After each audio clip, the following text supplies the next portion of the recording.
What's up, everybody? Mike Manzer here with another Manzer Faust Productions video.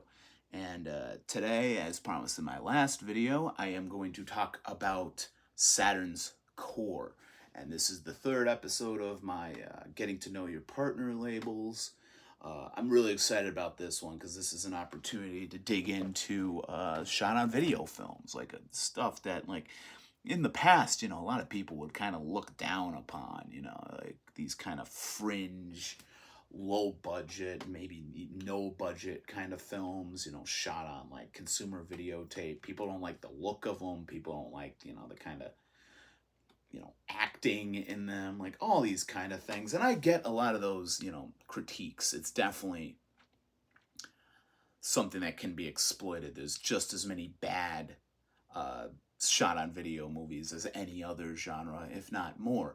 But there are a lot of interesting kind of ways that people will take this genre and this style of filmmaking and expand upon it, go into genres nobody would think of, comedies and dramas and weird kind of like cyberpunk kind of epics and all these kind of things. And for me, Saturn's core is one of the best focusing on this style of filmmaking, just putting out a lot of great titles that like really do expand. Like, these are titles a lot of us, people that have been following this genre and style for a while just don't know. They passed us over. They're pretty rare a lot of times, and that's really cool because, like,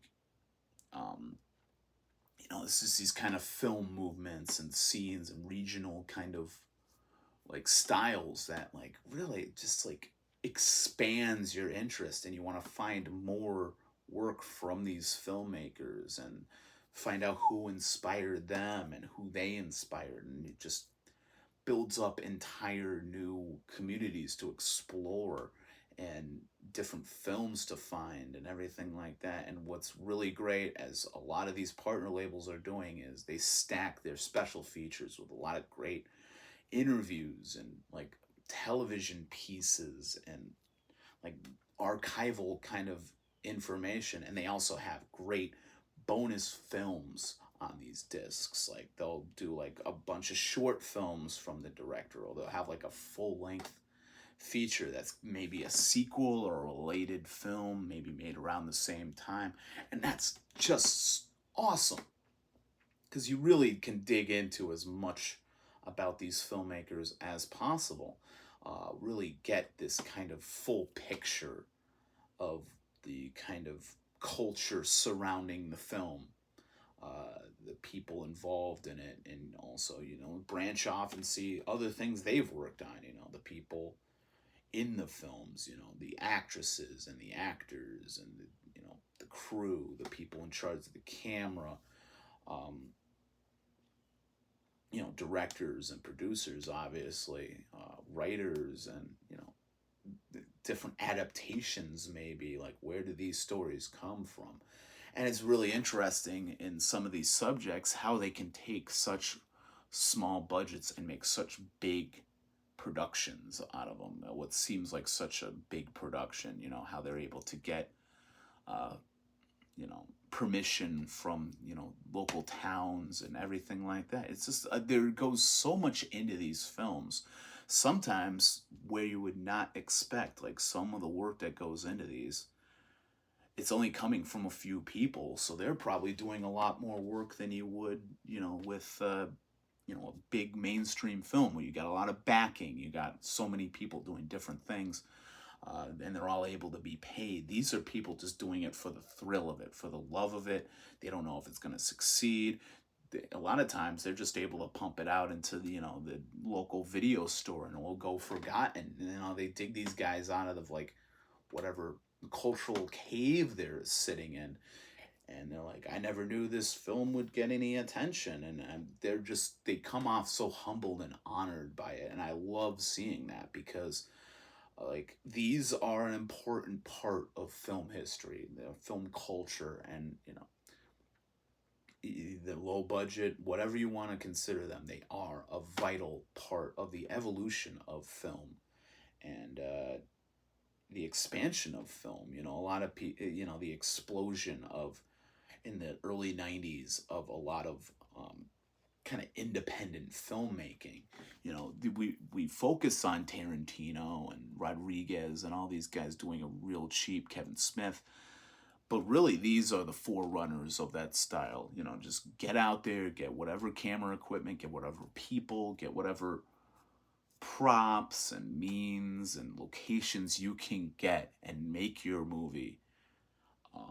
It's just the workmanship of that is very cool, and these movies, like I said, have gone unnoticed. I remember when I first got into the Blu-ray collecting market, you know, you'd be lucky if these ended up on DVD. There was no SOV releases on a Blu-ray, like not very many at least. You know, there was a few companies maybe doing it, but they were doing it kind of cheap. SRS comes to mind, who does some great work, but I don't think they do the level with a lot of those films that the respect and everything like that that Saturn's core puts into all these releases, and they just go all out. And I'm really excited every month for what they're releasing. I don't have everything. There's like, I probably don't even have half of what they've released. They've been very uh, prolific throughout the couple of years of being a partner label and just getting this stuff out there. And every once in a while, they'll put out some like rare VHS tape I'm not able to grab, but there's some interesting stuff that, you know, they maybe wouldn't make a full release out of. But people are able to see that again. And, you know, that gets a new light shined on it. And, you know, maybe that opens the door for like a future release. So, I really want to dig into this company. And where better to start than their first release. And I mentioned this in the last video as being like probably one of my favorite documentaries of the past 15, 20 years, that they've been making these more like kind of cult film focused documentaries. It's a studio I was not familiar with prior to seeing this, and you know, I went into it kind of skeptical because I kind of know like how this can be viewed. Definitely like what this influence was a lot of that kind of fetish made on demand kind of custom content that you would get later on some amateur porn sites and some of the more sketchier like kind of internet stuff. But these guys would also just influence people that, you know, would go on to just make very low budget filmmaking and just would probably not know of any options of getting this stuff out there, and you know, kind of made celebrities out of the people associated with this label and their productions. And that is the story of W.A.V.E. Productions, Mail Order Murder. Very cool, like, documentary. For starters, like I talked in the last video about Adjust Your Tracking and how much I respected that film for, you know, really just not judging the collectors and the artists behind these films and just letting them tell their story, and you know, giving them that opportunity to like talk about what they love, what they're passionate about. And this is so cool, this documentary, because it digs into W.A.V.E. Productions out of New Jersey, and it's pretty much just this one guy, Gary. I just don't want to get his name wrong. Gary Whitson. Just this real interesting guy who ended up taking. He's got this like a lot of property, and what he ended up doing is when this company was taking off, basically what he would do is get people scripts and some money, and he would actually make your film, and they would make hundreds of these custom tapes. And from what I know, they still continue to make these custom tapes for people, and there's like so many of them out there. And they can range in a bunch of different subjects, and they go through all the different, you know, kind of topics and subjects and genres that they've played around with throughout the years, and comp tapes and all these other crazy kind of things. And like I said, you would see this as like kind of a precursor to some of the more fetishy kind of stuff. There are some like kind of simulated hangings and those kind of like there's like early vor kind of stuff, like people eating people. There's a lot of like weird kind of fetish stuff, but it's kind of cool to see where that came from and to hear the interviews with the actresses and the filmmakers behind a lot of this stuff, and like just the kind of work they put into this. Like Gary ended up building all these different sets on his property. So, say you send him something where it's like, oh, I want something that takes place on a Mad Doctor set. He has that set up. He has a dungeon set. He's got all these different kind of sets that he can just shoot on at a moment's notice. And these, reoccurring actors and filmmakers and everything that can just at the drop of a hat do whatever. And they crank these things out like fucking like these are a production. There's a lot going into these, and they're just fascinating.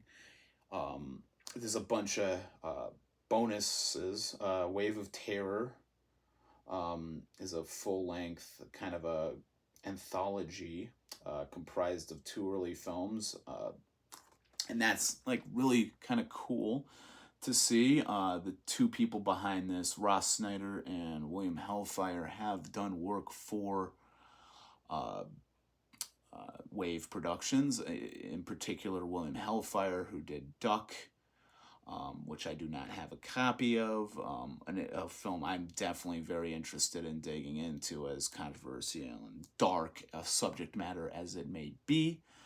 And this company really kind of blew up beyond like the kind of custom tape trade kind of thing, and they do have a lot of great interviews with the kind of customers that would look for this kind of stuff and what they would want.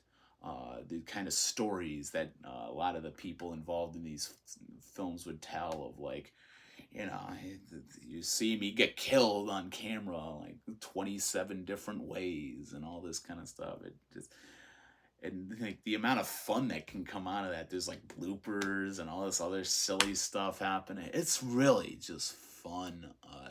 These it's just fun to spend time with these kind of characters and these kind of creators. It's just very cool. They would be a big fixture at I'm trying to remember what the there's that big New Jersey, I can't believe I'm forgetting the name of it. I want to say Cinema Wasteland, but I feel like that's down south. But at that convention, like, they'd be such a big attraction, like they almost took away from some of like the actual like legitimate quote unquote filmmakers, and like, they just always got people involved and interested in there, and just really great workmanship throughout these kind of quick shoot custom videotapes. It's very cool, and why I love that this was the first Saturn score. It really does give you like an introduction. It's sort of their manifesto on what they're going to be releasing. They do release a lot of great W.A.V.E. Productions stuff, and quite a bit of it I will be talking about in this video. So yeah, just wanted to start off with this. It's their first release, and man, this just blew me away. I love this so much.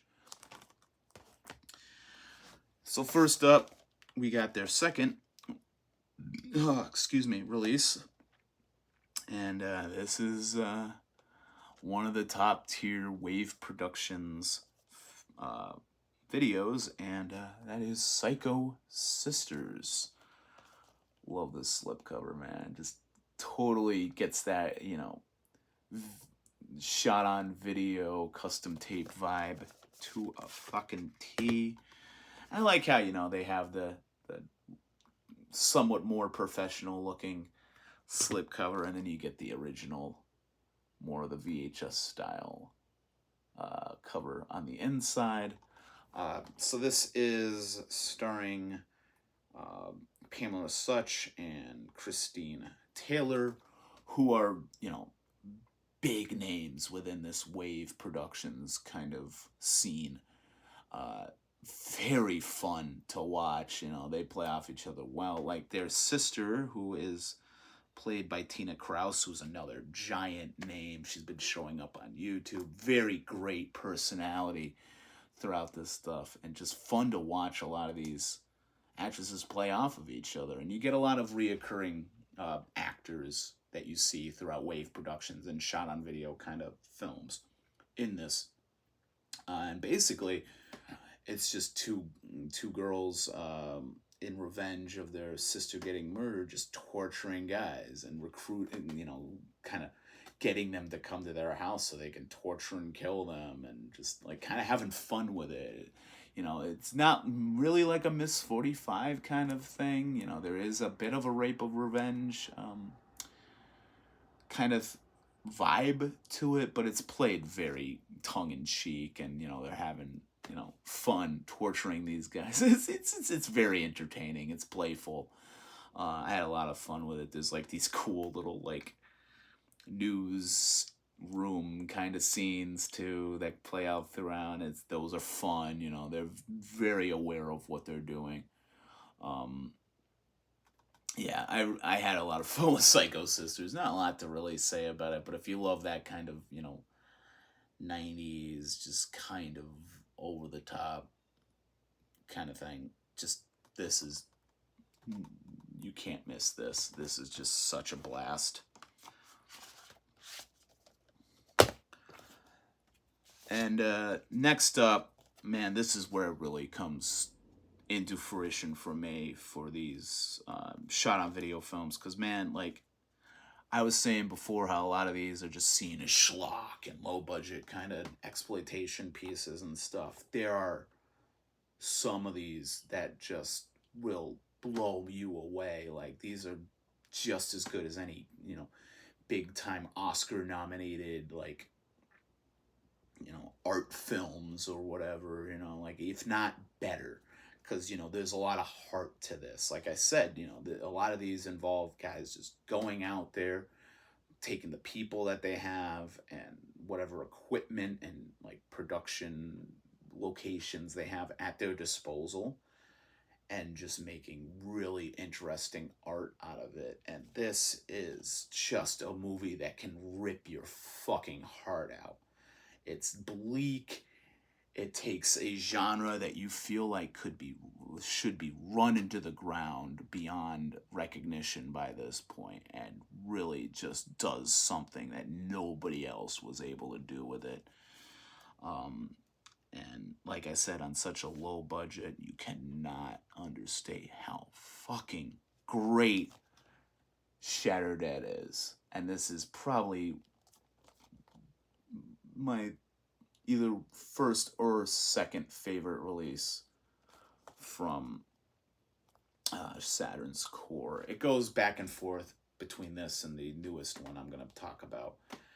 Just bleak, amazing performance from the main actress. What's her face? Stark Raven, who was also in Limbo, which was released by AGFA, which involves some of the actresses known for their work in W.A.V.E. Productions films. I believe Tina Kraus might have had something to do with that. I can't remember, but that one's really cool to check out. I do not own a copy of that, but again, we'll probably get one in the future. This is also directed by Scooter McCrae, who has another release in the Saturn's core catalog called 16 Tongues that I really want to pick up. Really want to check that out because this film had such a great effect on me. Like, this is just desolate feeling kind of film. It's a very highly erotic, but like, I should say very highly sexual, because none of it's erotic, none of it's like uh, prurient in its approach. It's very vulnerable and disgusting and like just kind of just empty kind of feeling to a lot of it. You got this is kind of a zombie film. It's a very brutal play on the typical zombie film, but in this film, people don't die, pretty much in this culture, and it's kind of just wandering around. There's nothing you can really do, and the kind of ways that these people are zombies is when they're shot or they fall out of a window and bust their head open or whatever way they die, they're forced to walk around and never die, but with these injuries, with these kind of deformities still intact. And there is a cult running around to try to kill these people off. You got the God hates you kind of mentality. Really does dive into these kind of marginalized. They makes them into kind of a marginalized group, and a lot of great zombie films that I respect. Dawn of the Dead, in particular, really do have like a great amount of social commentary that goes beyond these exploitation kind of roots these films come from, and really does tell a great important story within these kind of conventions. And this breaks every convention you can think of, like that just tugs your heart out of your chest, and it's just such a fucking brutal film, but it's so well shot. The acting is spectacular. Like, you really feel like you're in this with these characters. Just unbelievably brutal film, but definitely worth checking out. Like, this will change the way you look at, like, not only shot on video films and zombie films, but like, great art films, and these kind of shock gore films. Like, more can be done with them, and Shatter Dead is a great example of what can be done with these kind of low budget films. This is advanced, this is brutal. It's not really for everybody, even though I just sold it as such, but I really do think you should check out Shatter Dead if you're interested in this kind of thing. Top of the list for sure. Next up, another really solid release. This is Savage Harvest. I really dug the kind of native indigenous vibe to this. The kind of mythology and lore behind this killer in it, which is an old like Cherokee legend, kind of come to life, and stalking this kind of campground kind of thing. This is made in St. Louis, Missouri. You have a really great sort of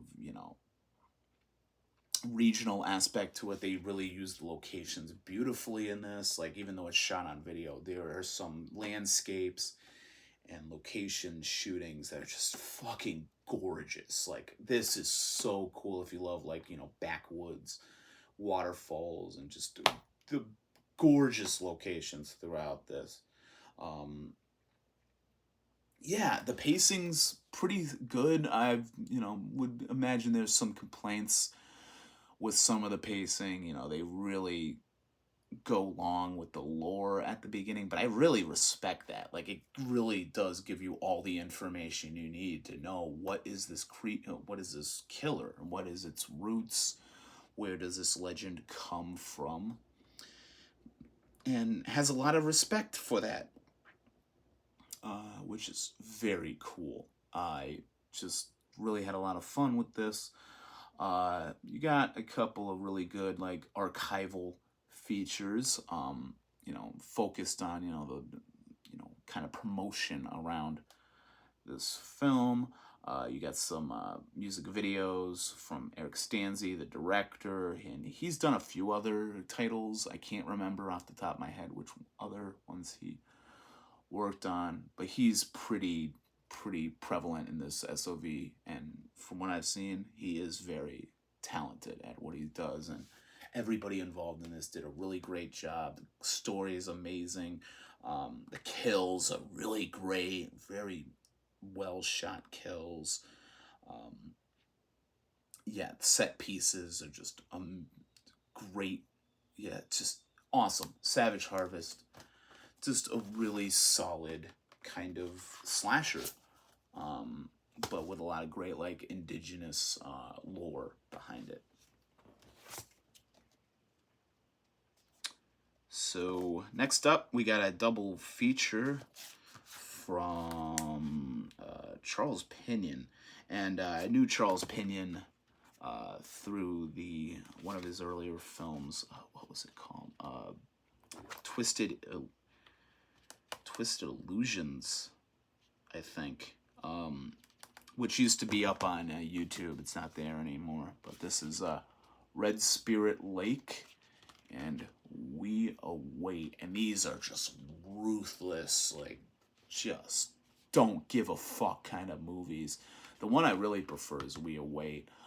Dives into this kind of family obsessed around a televangelist, kind of a cult aspect to the whole thing.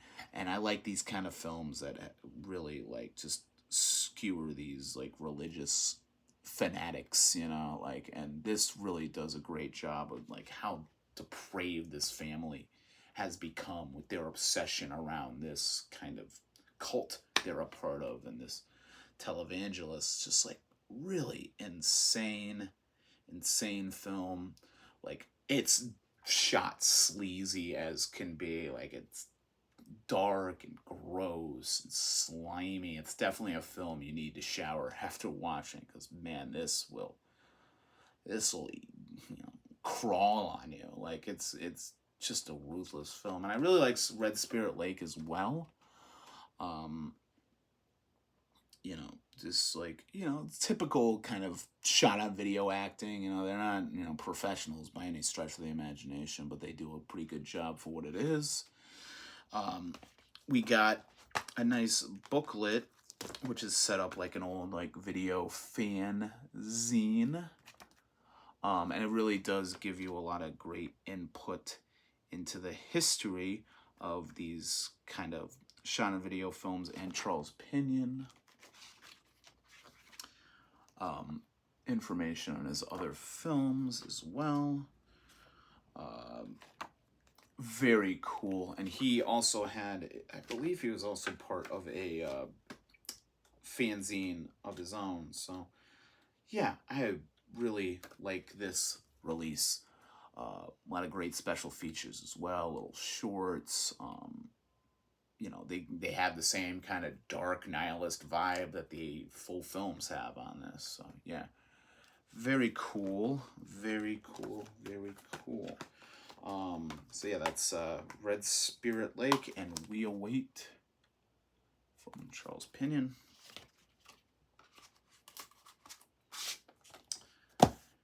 And the last film I want to talk about is the one I watched most recently. This came in my package. Actually, I should rephrase that. The newest film I watched from them was the Tortured Soul trilogy, but I talked about that in a previous video.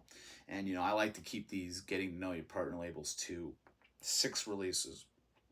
It just seems to be the best as far as time, and I can focus on these things. But this goes head to head with Shatter Dead, that rhymed, as to which one is my favorite release from Saturn's core. And this one is really cool. I love this style of filmmaking, that very innovative. It feels very much this like late 90s. You have a lot of like Aronofsky kind of vibes. Like, this would definitely fit in with like Pi and Requiem for a Dream, on a lower budget, of course. But also, you get a lot of David Lynch and Screaming Mad George kind of vibes off of this. Hodorowski is a name that comes up a lot within this. And, yeah, Red Cockroaches. Very cool. Uh, this takes place in New York, I believe. So this came out in 2004, I believe. Um, Maybe 2003. Uh, Really interesting story. This young man had lost um, his sister um, in a car accident. I believe his father was killed as well.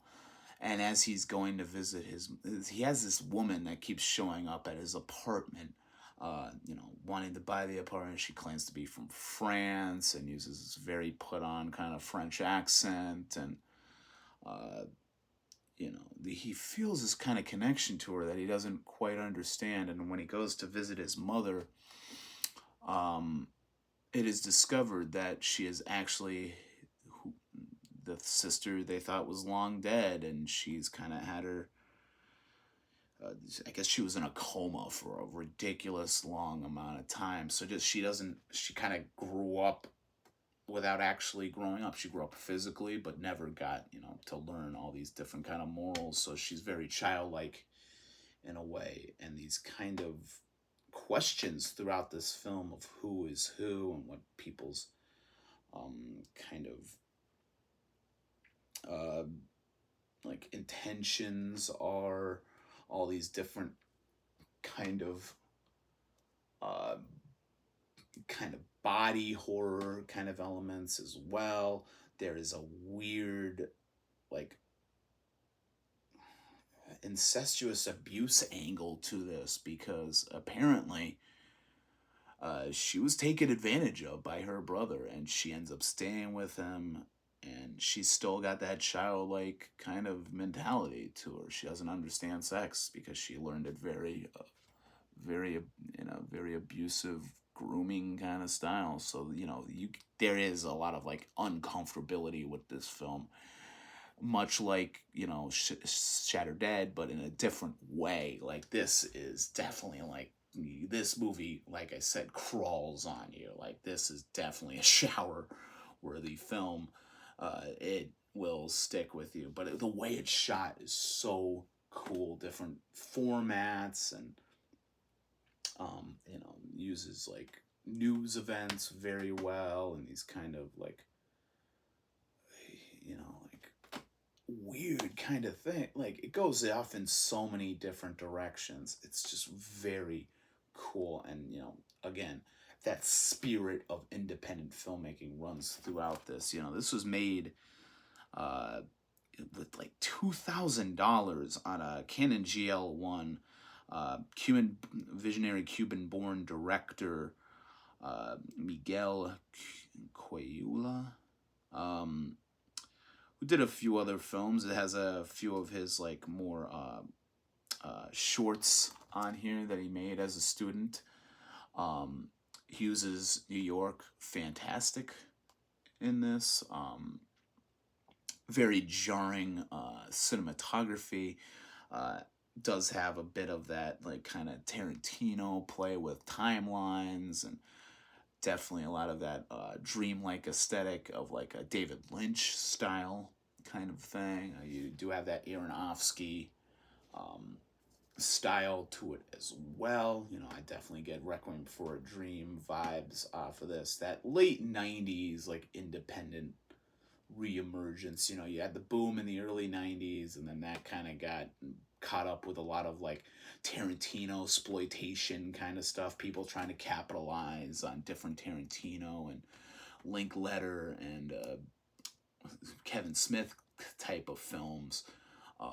But then you still had a very big underground in the late 90s and early 2000s that would birth stuff like this that was just very interesting, and just like taking these chances on stories that a lot of people were not telling at the time, and was dealing with these like extreme taboos and these kind of unlikable, like undefendable characters, and just really just telling the story how they would need it to be told. It's just like such great filmmaking, and the story is incredible. The plot keeps you hooked in the entire time. It's a short film, it's only 82 minutes, but I feel like it just gets so much information in this and leaves you with so many different feelings. It's a definite roller coaster of emotions kind of film.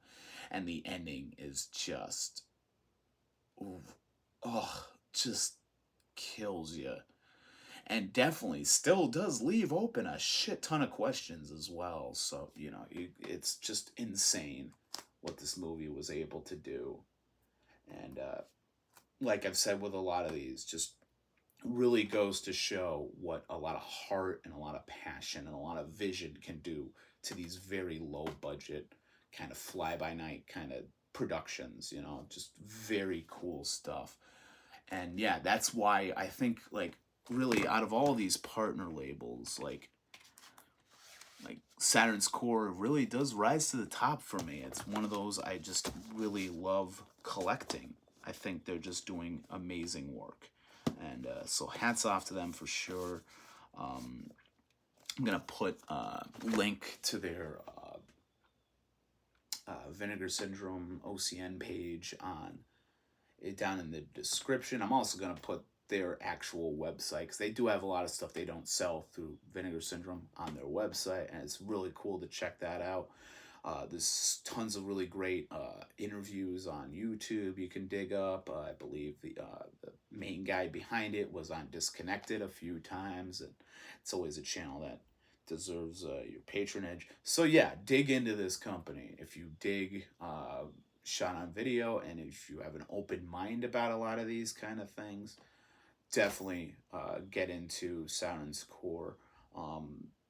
And yeah, I can't wait to see every month they come out with really cool stuff. And they've been prolific as fuck. I think they're probably up to almost 30 titles at this point. So yeah, definitely get into Saturn's Core if that's your kind of thing. If you have any other films that you want to recommend, go down in the comments and recommend them, man. There's just so much they've been putting out, different categories, different genres, different focuses, the regions and everything. Just very cool. I love what they're doing. I want to dive into Deaf Crocodile next, I believe, because they've had a lot of really cool stuff. So a different part of the spectrum, it's really showing off with this series, like all the different kind of focuses and niches that these partner labels fulfill, and why they're so important to this kind of Blu-ray boutique label culture that we got going on now. Like and subscribe if you haven't done so already. If you want to follow me on social media, I am the Hordes of Manzerfaust on Instagram. And yeah, that'll about do it. So this is Mike Manzer with another Manzerfaust Productions video. Stay fucking metal.